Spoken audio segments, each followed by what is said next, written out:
Hello guys, welcome back to another video. और आज की इस वीडियो में हम class 12th history book 2 themes in Indian history का chapter kings and chronicles the Mughal court का पार्ट 2 पढ़ने वाले हैं। और इस वीडियो के साथ ही हमारा ये चैप्टर भी ख़त्म हो जाएगा और इस चैप्टर के साथ ही हमारी बुक 1 और बुक 2 पूरी कंप्लीट हो जाएगी और बस एक बुक बचेगी हमारी हिस्ट्री की और वो भी आपको जल्दी इस चैनल पे मिल जाएगी।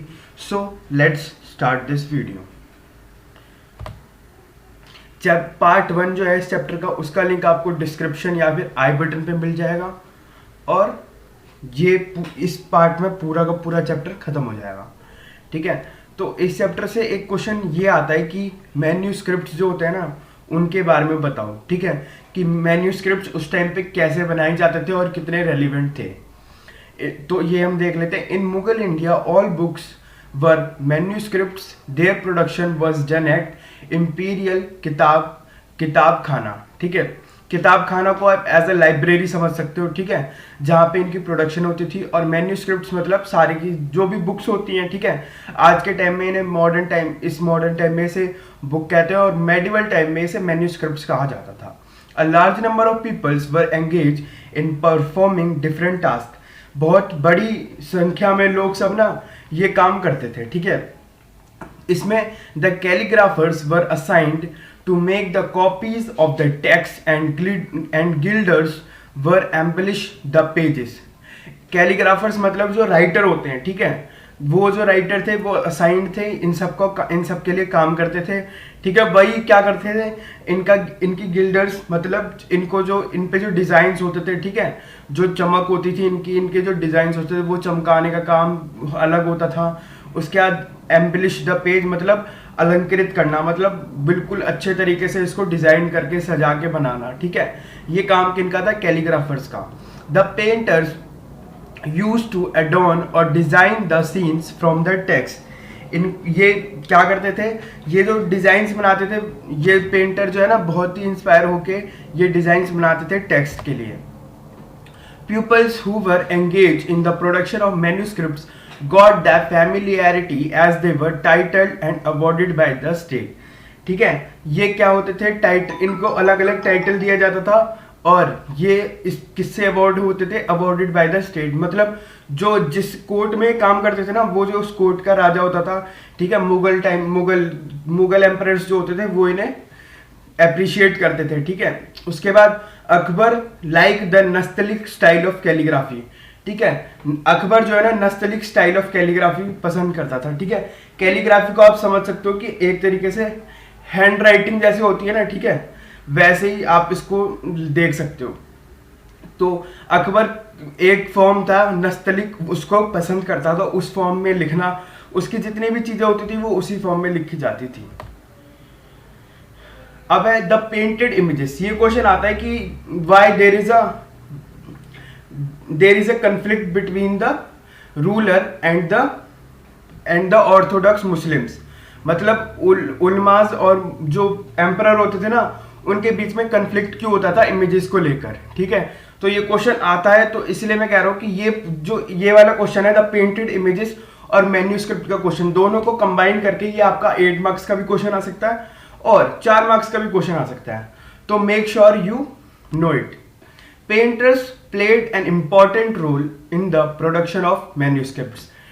पेंटर जो है ना बहुत ही इंपॉर्टेंट रोल प्ले करते थे प्रोडक्शन ऑफ मैन्यूस्क्रिप्ट्स में।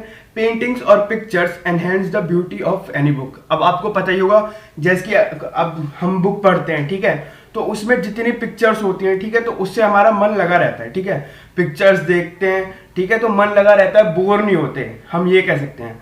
तो इसीलिए उस टाइम पे भी पिक्चर्स बनाते थे और इससे क्या होती थी, ब्यूटी एनहेंस हो जाती थी बुक की। Pictures possessed special power of communication ideas of king and kingdom that words were unable to do so. ठीक है, अब जैसे कि अगर हम इस टाइम की बात करें तो आप एक एनसीईआरटी पढ़ो या फिर आप कुछ भी कोई स्टोरी पढ़ो। ठीक है, तो आप उसमें इतना समझ नहीं पाओगे जितना आप सिर्फ पिक्चर देख के समझ जाओगे। ठीक है, उसकी तो ये बात, और इस पिक्चर्स में ना एक स्पेशल पावर होती थी, यही कहा जा रहा है, जिससे हम आराम से एक कम्युनिकेशन जो वो था ना चेन बन जाता है, सामने व्यूअर और पिक्चर में, जो कि एक चेन होती है, ठीक है, और उनमें एक स्पेशल पावर हो जाती है, आ जाती है। The paintings portrayed not only the emperors but also their courts and other people. वो जो पेंटिंग्स थी वो क्या दिखाती थी, ना सिर्फ एम्परर, उनके जो कोर्ट्स होते थे, ठीक है, मतलब जो दरबार होता था, दरबार का जो राजा होता था वो उसके जो दरबारी होते थे, साथ में हर चीज के बारे में पेंटिंग इमेजेस में दिखाया गया। सो दे वर enabled So they were always a source of constant tension between the rulers and the ulmas, ठीक है। तो इसी वजह से ना एक बिल्कुल मतलब कांस्टेंट, ठीक है, लगातार एक टेंशन, मतलब विवाद कह सकते हैं हम, था किसके बीच में, रूलर, ठीक है, जो किंग था मुगल का, और उलमास। उलमास का मतलब आप समझ सकते हो कि मुस्लिम स्कॉलर्स, ठीक है, मतलब जो ऑर्थोडॉक्स मुस्लिम होते थे उस टाइम पे, ठीक है, जो स्कॉलर्स होते थे, ठीक है, मतलब आप ये कह सकते हो जो उनके मौलवी हो सकते हैं। तो उन दोनों के बीच में ये बिल्कुल एक हमेशा विवाद का मुद्दा रहा है, ठीक है, क्योंकि उनका मानना है कि ये सब गलत काम है, ठीक है। इसे हम अभी पढ़ लेते हैं। The Islamic prohibition of the description of human beings are cherished in the Quran as well as hadith. ये मना कर रखा है किसमें, कुरान और हादीस, एक दोनों। ये कुरान के मतलब तो आपको पता ही होगा, हादी एक बुक है इस्लाम की।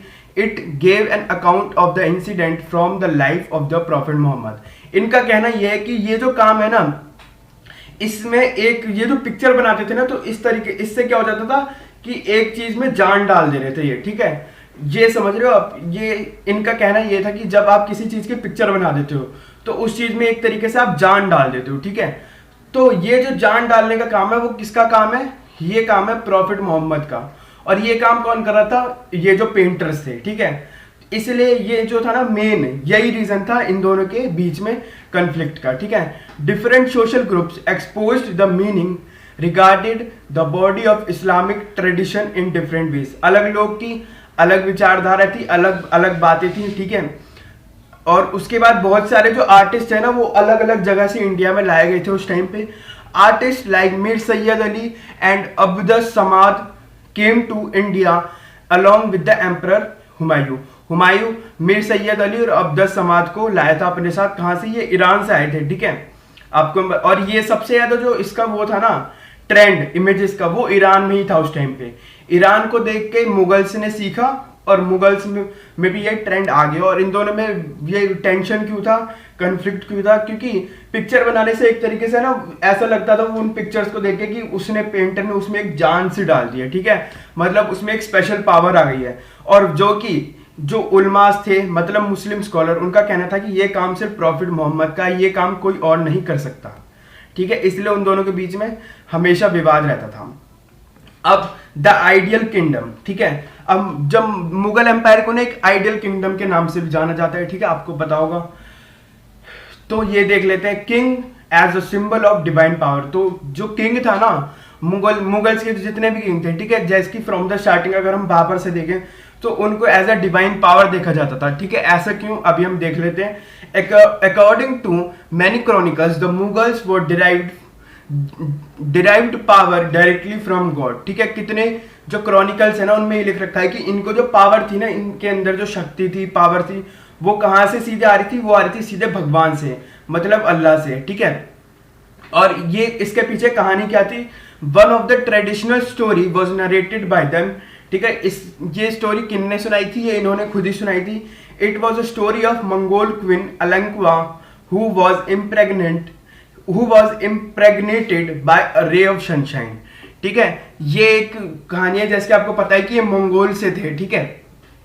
इनकी जो मदर थी वो मंगोल से थी, ठीक है, चंगेज खान की तरफ से।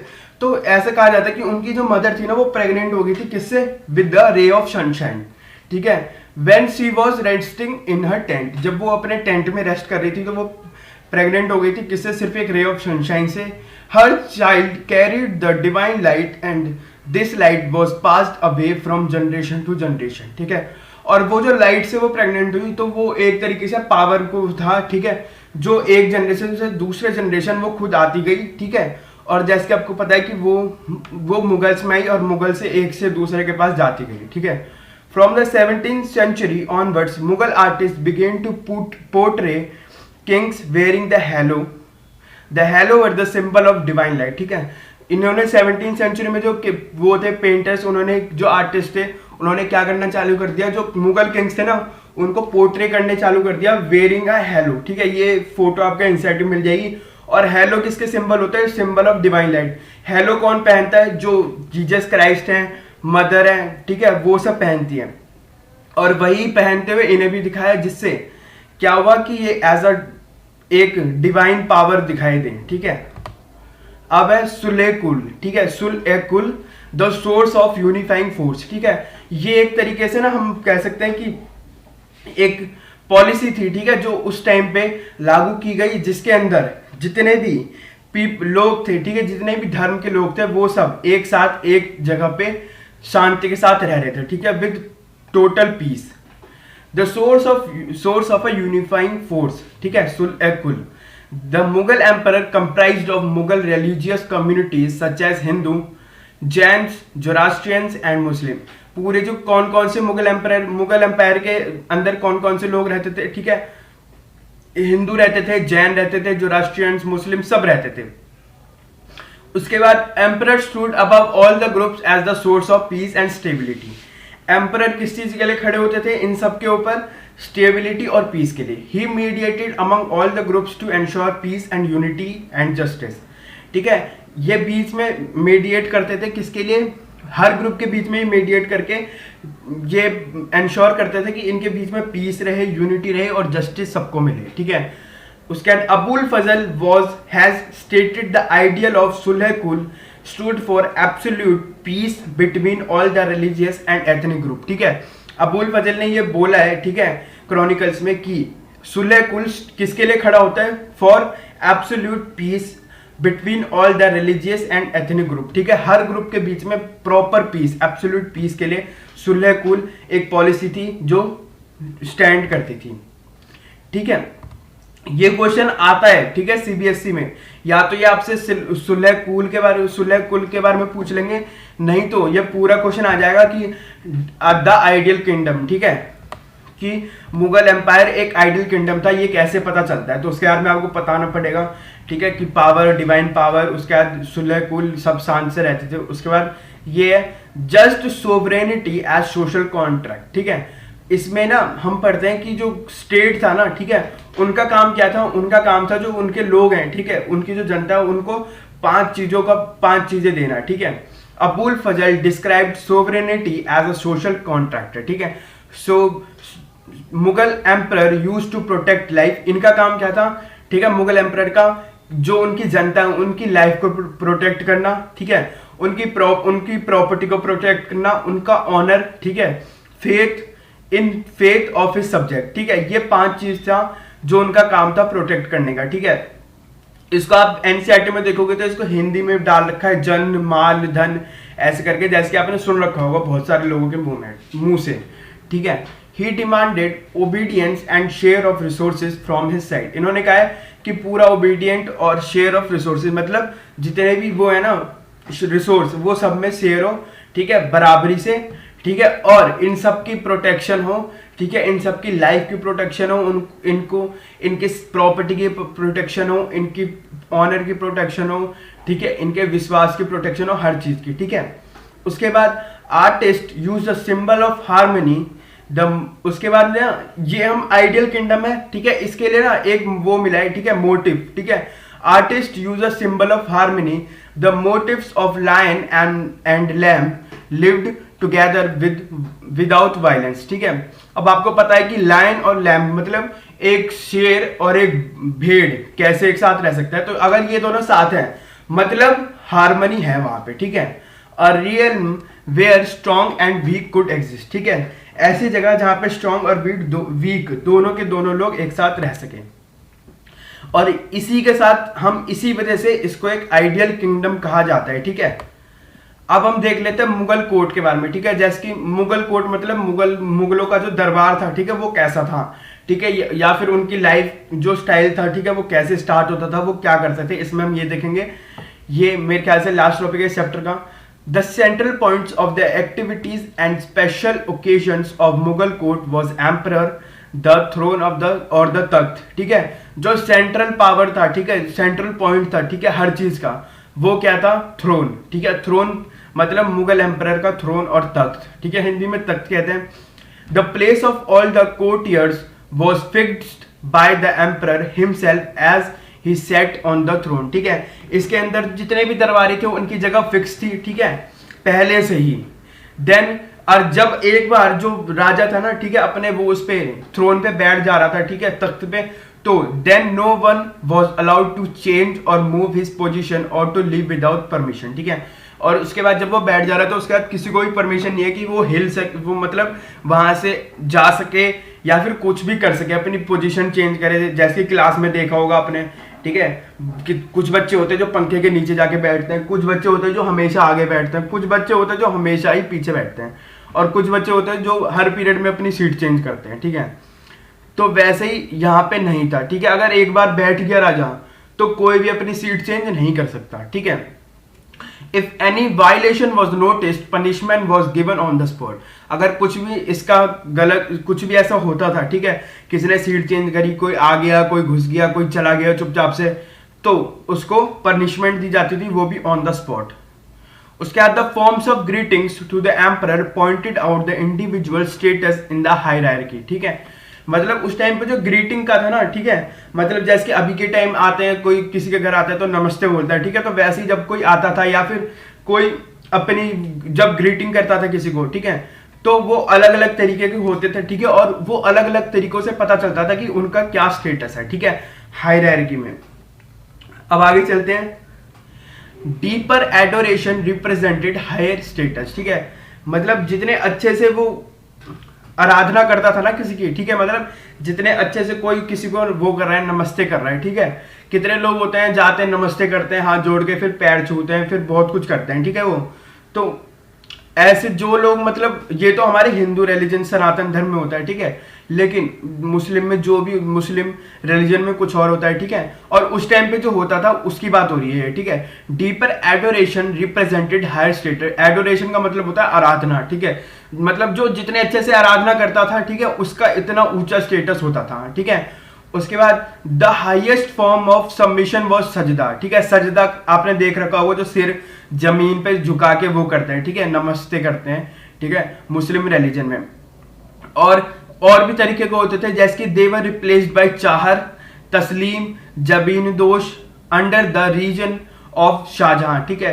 एक जैसे कि एक तो हाथ को हाथ में डाल के चूमते हैं, ठीक है, और भी मतलब ये 3 प्रकार के होते हैं, ठीक है। ये आपको एनसीईआरटी में मिल जाएगा, ठीक है। ये इतना मेन नहीं है, लेकिन जो है ना इसमें मेन सजदा है, ठीक है। सजदा का मतलब आपको पता होगा कि सिर झुकाकर जो करते हैं, ठीक है, जमीन पे।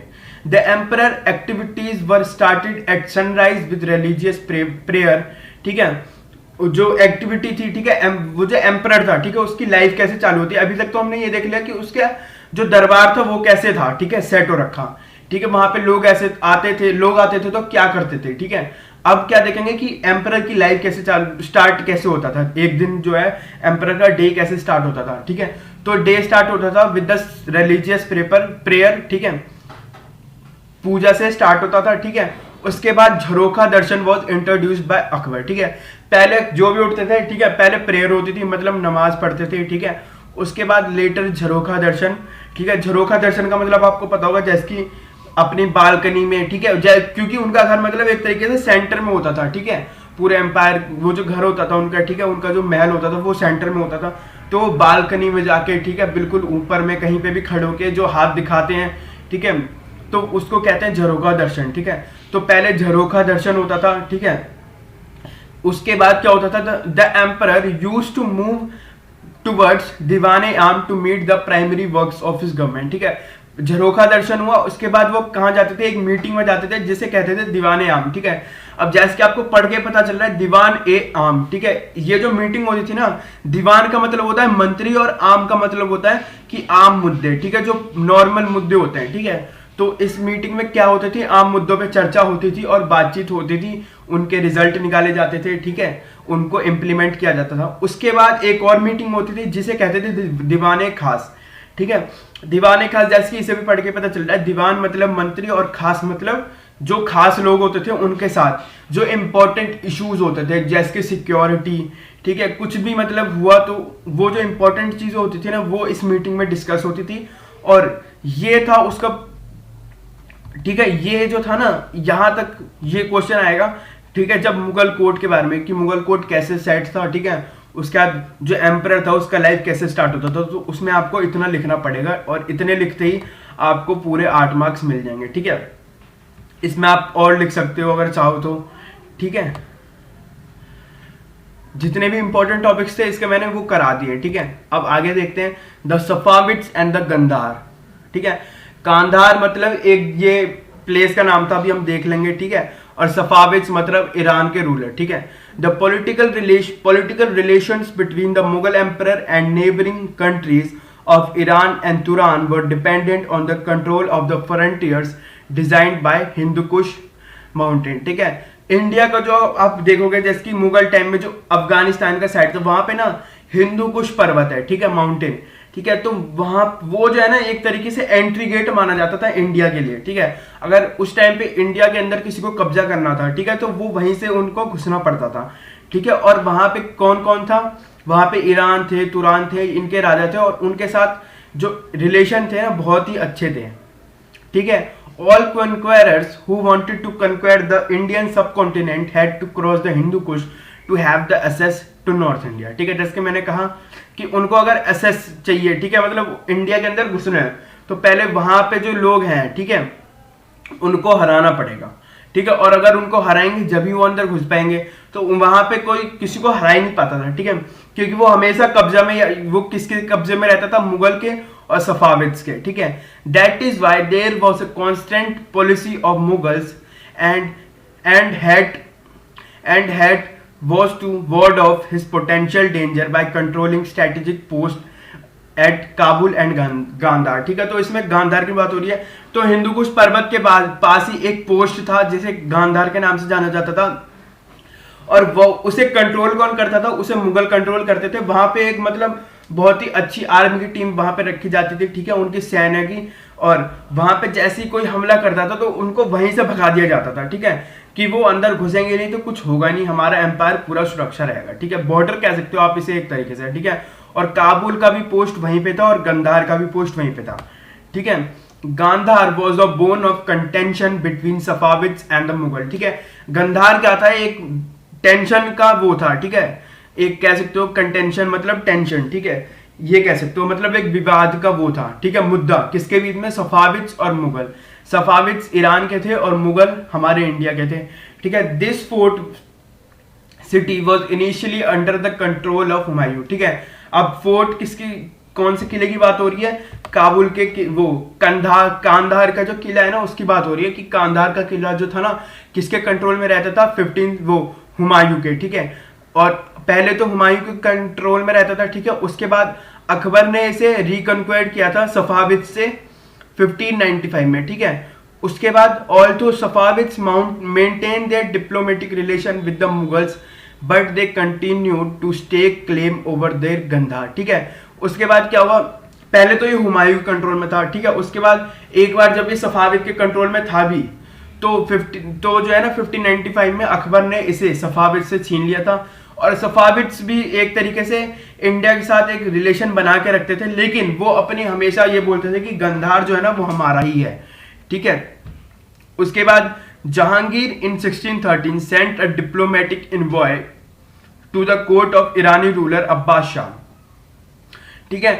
जहांगीर जो है ना 1613 में एक इनवॉय मतलब दूत भेजता है किसके पास, अब्बास शाह जो कि ईरान के रूलर थे, ठीक है।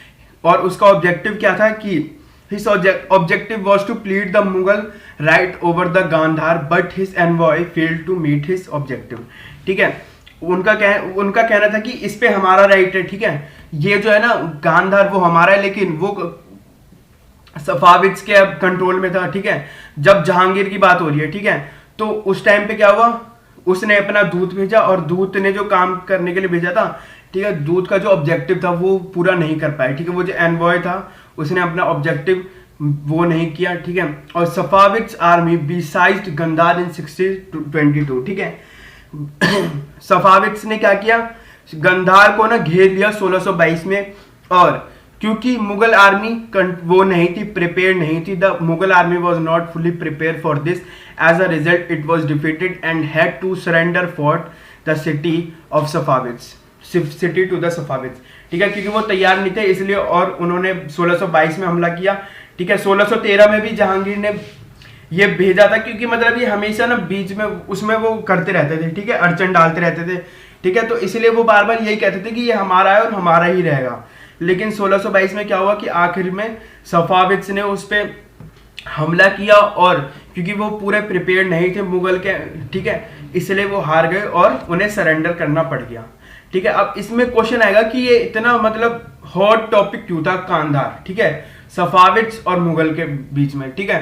तो क्योंकि सफाविद्स का तो वो था ही स्टार्टिंग से, क्योंकि मतलब आप ईरान के देखोगे, ठीक है, तो उस टाइम पे वो जो था ना कांधार उन्हीं के अंदर आता था, ठीक है। बट क्योंकि उन्होंने कब्जा कर लिया था मुगल्स ने, ठीक है, क्योंकि मुगल ने कब्जा क्यों किया था, क्योंकि अगर किसी को इंडिया में घुसना है तो वो एक ही रास्ता था घुसने का, ठीक है, और वो चाहते थे कि अगर हम ये रास्ता अपने अंदर कर लेंगे, ठीक है, तो इसके वजह से कोई घुस ही नहीं पाएगा, ठीक है। और ये किसके अंदर में रहा, ठीक है, हुमायूं ने इसे अपने कंट्रोल में रखा, अकबर ने इसे वापस एक बार जीता, ठीक है, उसके बाद जहांगीर ने, ठीक है, और आखिरकार क्या हुआ 1622 में सफाविद्स ने इसे छीन लिया, और उसके बाद से ये सफाविद्स के पास ही रहा। उसके बाद कोई भी रूलर इतना मतलब मुगल का इतना शक्तिशाली नहीं हुआ जो उसे वापस छीन पाए।